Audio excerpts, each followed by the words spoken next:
Well, moving along, as an urban planning major myself, it's my great honor to introduce this year's keynote speaker, Ken Johnsen. Ken graduated in 1975 from Huxley College with a degree in urban and regional planning. Since graduating, he's gone on to lead over 100 projects, including overseeing the design of Safeco Field, Seattle's baseball team stadium, overseeing projects in Seattle such as the City Hall Justice Center, the streetcar line, and many others. He is one of many highly accomplished alumni from Huxley College, and it's my great pleasure to introduce you to Ken Johnsen.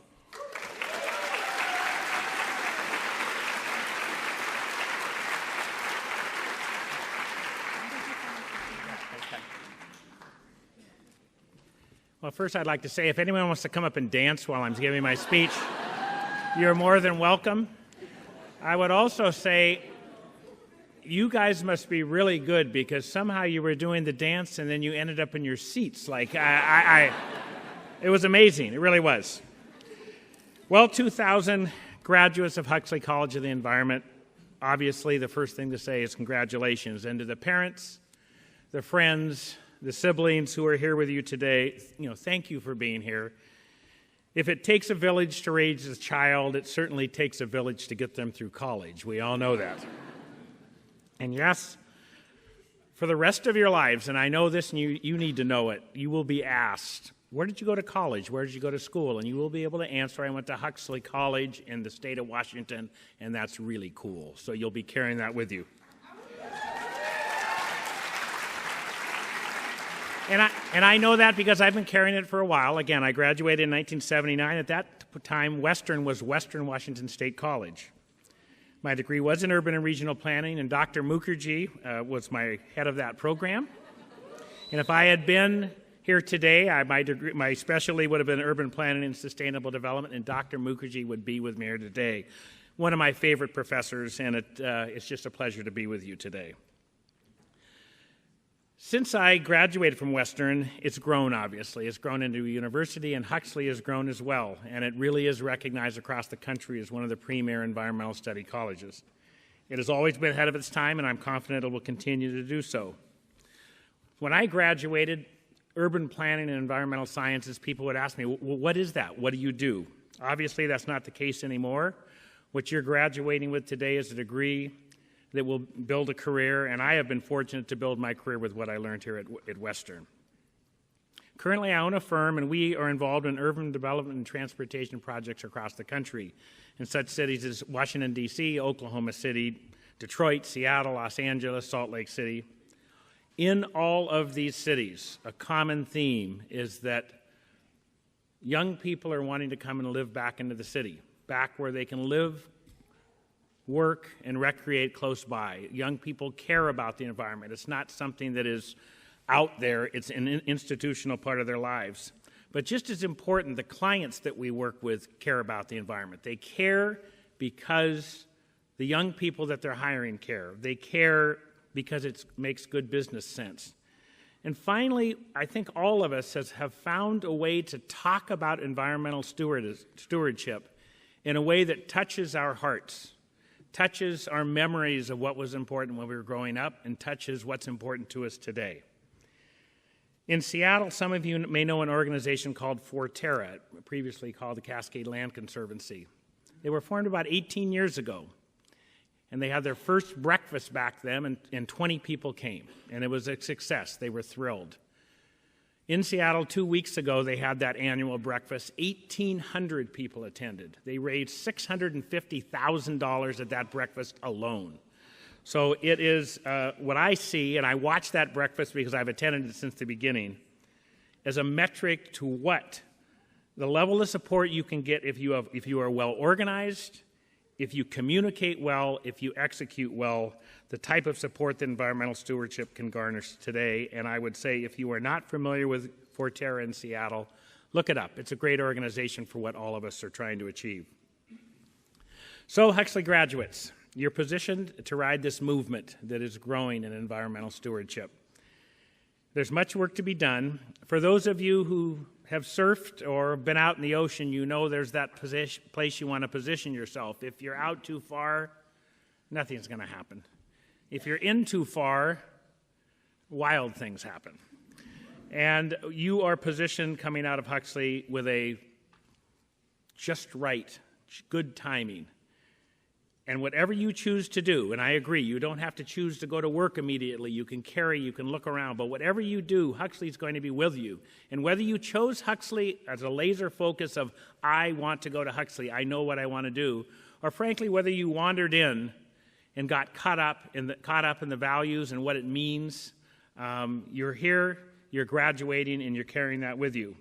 Now, as many of you know, the next steps in your lives are going to be much less predictable. For most of us, it was grade school, middle school, high school, college. Very predictable and a predictable pattern. We all know the next part of your lives will be much less predictable. That's a little bit anxiety-provoking, I know. But it also is wildly exciting. And my main message is embrace where you are.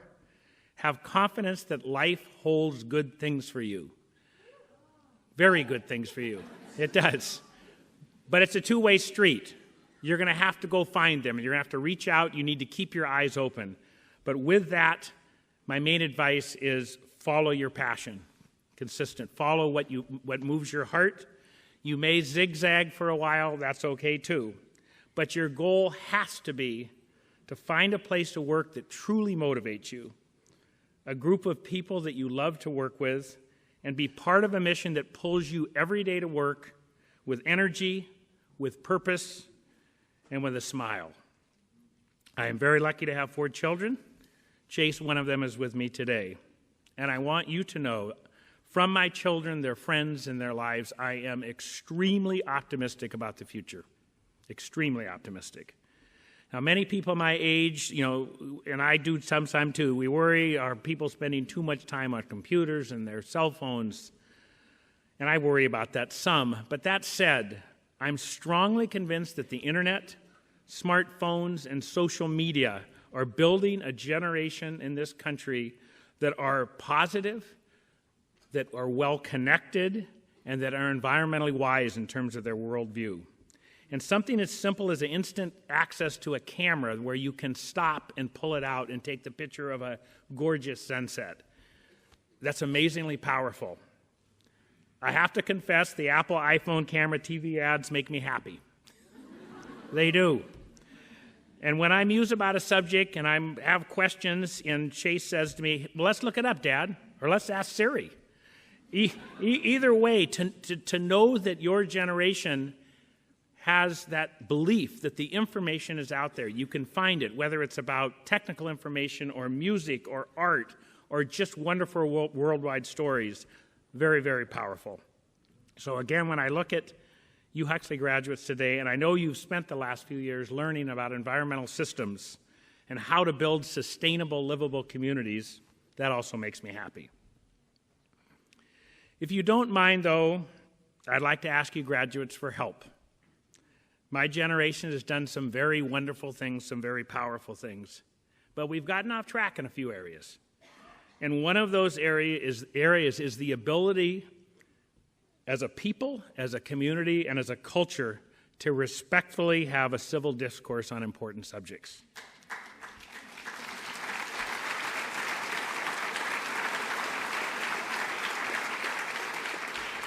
We all see this in Washington, D.C., we see it in Olympia, and too often we see it in our own town halls. And we see it every day in our media outlets.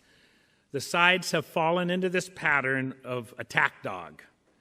Any form of compromise is painted as a weakness. Any recognition of the other side's point of view is labeled as a sellout. Everyone is frozen in untractable positions and nothing gets done. To which my 13-year-old would say, ain't nobody got time for that.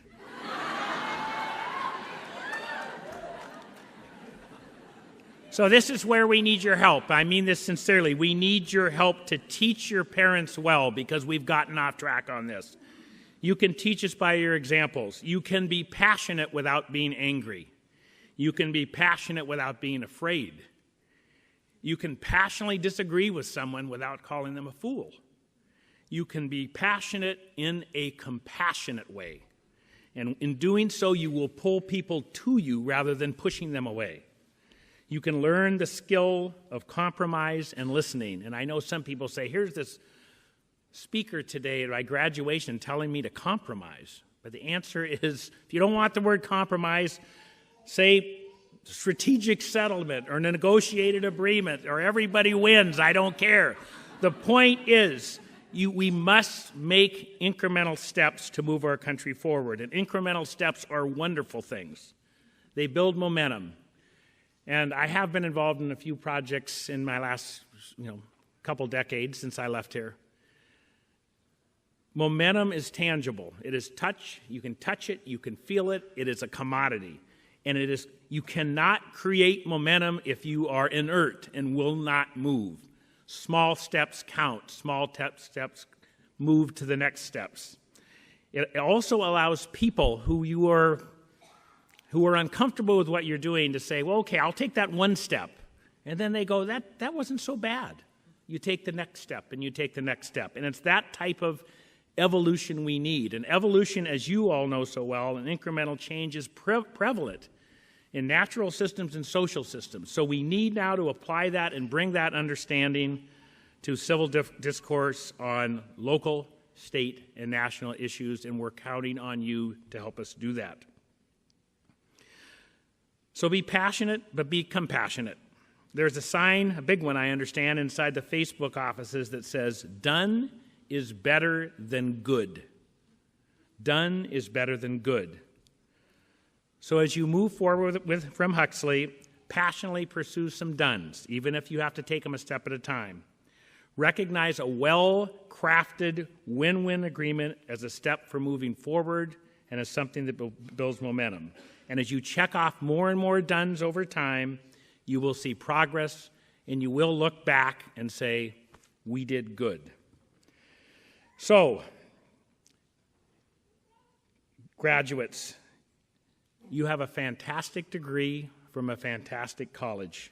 Take out a stamp that says done on it, a big, bold red one. Stamp it on your list that says, I did good. And for today, done isn't better than perfect. Done is perfect. Thank you very much.